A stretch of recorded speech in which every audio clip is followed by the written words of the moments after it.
இந்திய ஜனநாயக கட்சி நிச்சயமாக தொடர்ந்து இருக்கும், உறுதியாக இருக்கும். நீங்கள் வாழ்கிற வரை, நான் வாழ்கிற வரை இந்திய ஜனநாயக கட்சி நிச்சயமாக நிலைத்து நிற்கும்.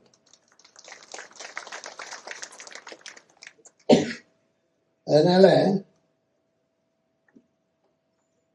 நம்ம ஒரு கட்டிடமே தான் எனக்கு வாழ்க்கை.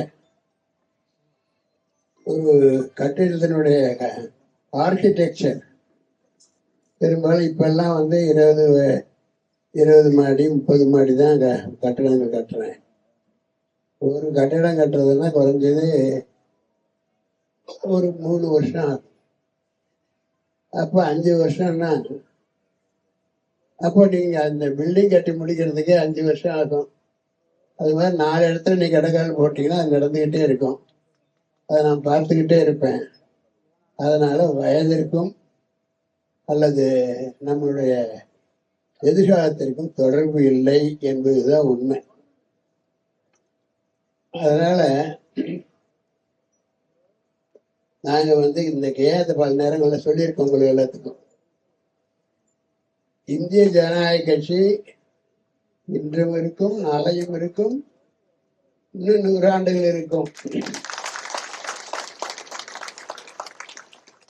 அவங்க எல்லாம் சொல்லுவாங்க, இல்ல தலைமுறை கடந்தது. அதெல்லாம் தலைமுறையெல்லாம் கிடையாது.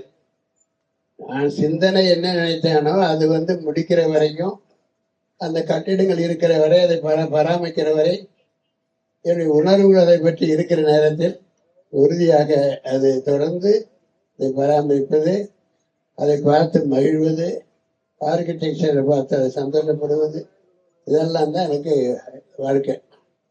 வேற ஒன்றும் இல்லை. நான் எதுக்கு சொல்ல வந்தேன்னு கேட்டீங்கன்னா, இந்திய ஜனநாயக கட்சி மற்ற ஒரு கட்சிகளை போல இருந்தது, மடிந்தது என்ற நிலை இருக்கவே இருக்காது.